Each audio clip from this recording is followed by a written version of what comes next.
राजस्थान के एक शहर में नरेश नाम का एक युवक रहा करता था, जो गांव से शहर आकर रहने लगा था।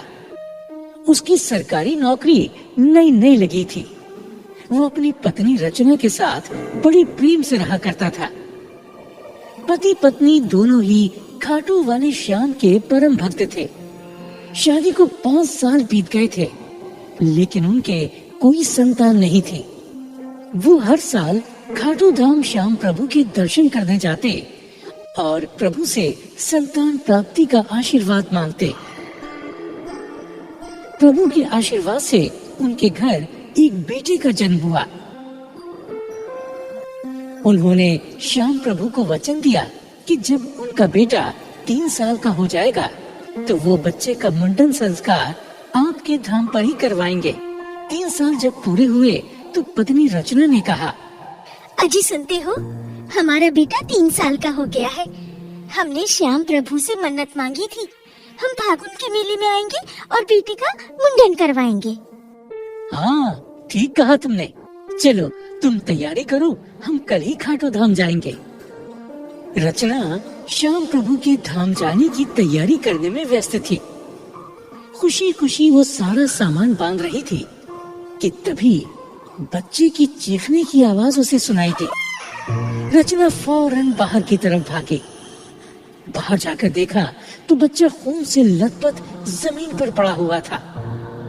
देखते ही देखते वहाँ भीड़ इकट्ठी हो गई। हाय, हाय मेरा बच्चा, मेरी लाल, आंखें खोल बेटा, हाय, आंखें खोल बेटा। अजी देखो देखो, ये तो आंखें नहीं खोल रहा। मेरे बच्चे को क्या हुआ है? अरे देखो तो, इसे क्या हो गया? अरे लगता है ये बेहोश हो गया। हाँ, जल्दी से डॉक्टर के पास ले चलो। तभी सूचना मिलते ही नरेश भी वहाँ पहुँच जाता है। वो भी बच्चे को देखकर दहाड़े मार मार कर रोने लगता है। अरे, ये मेरे बच्चे को क्या हो गया? मेरे बच्चे को क्या हो गया? रचना, रचना, मेरे बच्चे को क्या हो गया? हे प्रभु, हे प्रभु, ये क्या कर दिया? हे श्याम प्रभु, ये आपने क्या किया? मैं तो खुशी खुशी कल आपके दरबार में आ रही थी मुंडन संस्कार के लिए। चमत्कार करो प्रभु, चमत्कार करो प्रभु, चमत्कार करो। मोहल्ले वाले तरह तरह की बातें करने लगे। अरे जिस श्याम को तुम पूजने जा रहे थे वो अब चमत्कार नहीं करते। तुम्हारे श्याम प्रभु क्या कानों से सुन नहीं रहे जो बच्चे का ये हाल कर दिया है? हे श्याम प्रभु, लोग मुझे तुम्हारे नाम का ताना मार रहे हैं। मेरी लाज रखो प्रभु, मेरी लाज रखो। तभी एक घुड़सवार वहाँ से गुजरा।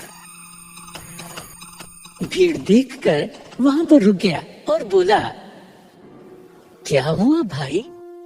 क्या हुआ भाई इस बच्चे को? आप लोग क्यों रो रहे हो? बाबा, मेरा बच्चा छत से गिर गया और वो अब बोल नहीं रहा है। मैं क्या करूं बाबा? क्या करूं मैं? मेरे बच्चे को कोई होश में ला दे। बहन, रोना बंद करो, जरा मुझे देखने दो। घुड़सवार ने बच्चे की नब्ज पकड़ी और कहने लगा, बच्चे को कुछ नहीं हुआ, ठीक हो जाएगा। बाबा, आप कौन हो? मैं वैद्य हूँ, पास के गांव जा रहा था। अचानक मेरी दृष्टि आप लोगों पर पड़ी तो मैं यहाँ रुक गया। अब देर ना करो, मैं तुम्हें ये बूटी देता हूँ। इसे घोट कर बच्चे को पिला दो, बच्चा अभी होश में आ जाएगा। रचना तुरंत बूटी घोंट कर लाई और बच्चे के मुंह में डाल दी। थोड़ी देर में बच्चे ने आंखें खोल दी। उधर वो घुड़सवार अचानक गायब हो गया। हाँ, हाँ, हाँ, मेरे बच्चे ने आंखें खोल दी, मेरे बच्चे ने आंखें खोल दी। रचना, रचना देखो, मेरे बच्चे ने आंखें खोल दी। मेरा बच्चा ठीक हो गया, हमारा बच्चा ठीक हो गया। देखो देखो, हमारा बच्चा ठीक हो गया।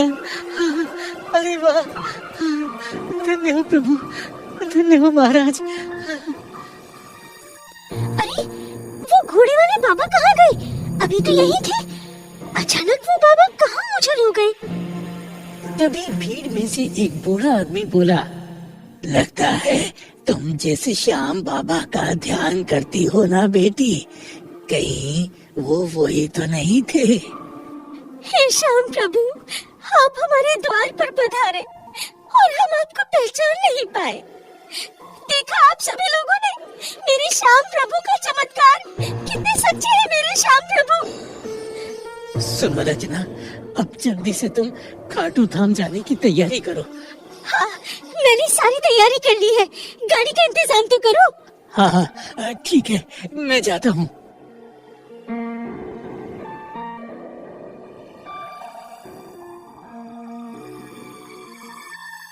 पति नरेश गाड़ी लेने जाता है, मगर श्याम प्रभु तो शायद उसकी परीक्षा ले रहे थे। उसे गाड़ी नहीं मिलती। नरेश खाली हाथ वापस लौट आता है। क्या हुआ, गाड़ी नहीं लाए? अरे रचना, आज तो गाड़ी वालों की हड़ताल है, एक भी गाड़ी नहीं मिली। हाँ, अब क्या होगा? हमें आज ही खाटू धाम जाना है, अब क्या करें? क्या कर सकते हैं रचना, जैसी श्याम प्रभु की इच्छा, जो वो चाहेंगे वही होगा। हे श्याम प्रभु, तुम तो हमारी सहारा हो, हमारी मदद करो भगवान, हमारी मदद करो। तभी दरवाजे पर एक व्यक्ति आवाज लगाता है, आप कौन? जी मैं गाड़ी वाला हूँ, गाड़ी लेकर आया हूँ। आपके यहाँ से कोई खाटू धाम जाएगा? मैं भी वहीं जा रहा हूँ, खाली जा रहा था तो सोचा आपसे पूछ लूं। अरे वाह भैया, तुम खूब आए, हमें तो खाटू धाम ही जाना है। चलो चलो। हाँ हाँ तो फौरन चलो, जो श्याम प्रभु को मन से याद करता है प्रभु उसकी अवश्य ही सहायता करते हैं। चलो चलो, कहाँ है सामान आपका? चलिए चलिए। अरे रचना रचना, चलो चलो, गाड़ी आ गई, चलो। ये कैसा चमत्कार है? अरे अब कुछ मत सोचो, सब प्रभु की लीला है, श्याम प्रभु की कृपा है। चलो चलो जल्दी चलो। हाँ, चलो। दोनों पति पत्नी और उनका बेटा गाड़ी में बैठ जाते हैं। आपको पहले कहाँ जाना है? भैया हमें रिंगस में उतार देना, बाबा का निशान लेकर श्याम प्रभु के यहाँ जाना है। लीजिए, ये आ गया आपका रिंगस। चलो चलो, उतरो उतरो। गाड़ी से जैसे ही नीचे उतरे तो गाड़ी वाला अचानक गायब हो गया। है? अरे वो गाड़ी वाला अचानक कहाँ गायब हो गया? कहीं दिखाई नहीं दे रहा। लगता है वो गाड़ी वाला और कोई नहीं, मेरे श्याम प्रभु ही होंगे जो गाड़ी वाले के भेष में आए थे।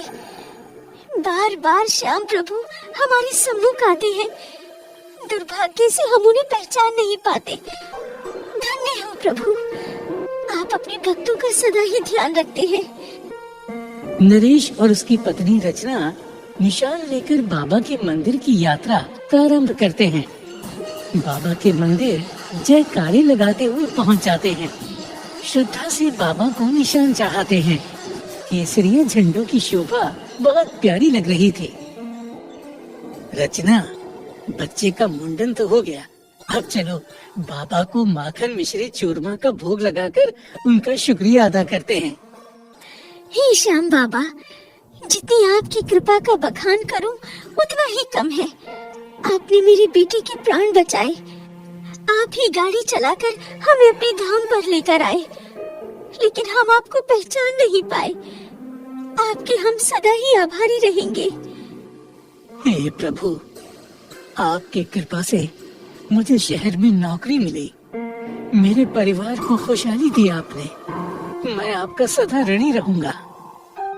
अजी सुनती हो, बाबा का भंडारा करना है। नहीं रचना, हमें वापस जाना पड़ेगा क्योंकि मुझे ड्यूटी पर जाना है। मैं तो बस 2 दिन की ही छुट्टी लेकर आया था। अच्छा, तो ऐसा करते हैं, हम भंडारे के पैसे पुजारी जी को दे देते हैं, वो श्याम प्रभु का भंडारा करा देंगे। हाँ, विचार अच्छा है। तुम एक काम करो, तुम्हारे पास जो रुपए हैं जो मैंने दिए थे वो पुजारी जी को दे दो। रचना ने जैसे ही अपने पर्स को देखा वो उसके पास ही नहीं था। वो इधर उधर देखने लगी, पर रुपए से भरा पर्स उसका खो चुका था। सुनते हो जी, मेरा पर्स कहीं खो गया है। अब हम कैसे बाबा का भंडारा कराएंगे? क्या कह रही हो? कहाँ चला गया पर्स? अब हम क्या कर सकते हैं? बाबा से ही प्रार्थना करो, शायद वो ही हमारी समस्या हल करेंगे। हे प्रभु, आपने हमेशा हमारा दुख दूर किया है। आपके भंडारे के पैसे मुझसे कहीं खो गए हैं। हे प्रभु, हारे के सहारे शाम हमारी प्रार्थना स्वीकार करो। तभी वहाँ एक व्यक्ति आता है और कहता है, बहन जी, आपका ये पर्स? हाँ, मेरा पर्स तुम्हारे पास कैसे आया? बहन जी, मैं पूजा सामग्री बेचता हूँ। आपने मेरी दुकान से पूजा सामग्री ली थी ना, तो गलती से आप अपना पर्स मेरी दुकान पर छोड़ आई थी। मैंने आपको पूरे मेले में खोजा। हार कर मैं श्याम बाबा के मंदिर में इस पर्स को जमा कराने आया था, तो आपको मैंने पहचान लिया। लीजिए, आप अपना पर्स लीजिए, मैं चलता हूँ। हे प्रभु, तेरा लाख लाख शुक्र है। बाबा, आप सच्चे हैं। हे शीश की दानी वरदानी, तुम्हारी जय हो, तुम्हारी जय हो। नरेश और उसकी पत्नी पुजारी जी के पास जाते हैं और कुछ पैसे देकर बोलते हैं, पुजारी जी, हम बाबा के लंगर के लिए ये रुपए आपको दे रहे हैं। आप हमारी तरफ से श्याम प्रभु बाबा का लंगर कराने की कृपा करें, क्योंकि हम जाना चाहते हैं। हमारा जाना बहुत जरूरी है। ठीक है जजमान, आज ऐसी श्याम प्रभु की इच्छा। ये पैसा आप लंगर कमेटी में जमा करा दें। श्याम प्रभु आपकी झोली सदा धन वैभव से भरे। लंगर कमेटी में पैसा जमा करके नरेश और रचना बाबा से आज्ञा लेकर अपने घर खुशी खुशी लौट आते हैं। ये सत्य है, जो खाटू श्याम बाबा पर विश्वास और आस्था रखते हैं, उनकी रक्षा शीश के दानी महाप्रभु श्याम बाबा करते हैं और उनकी झोली खुशियों से भरते हैं। जय हो शीश के दानी श्याम प्रभु की, जय हो हारी की सहारी की।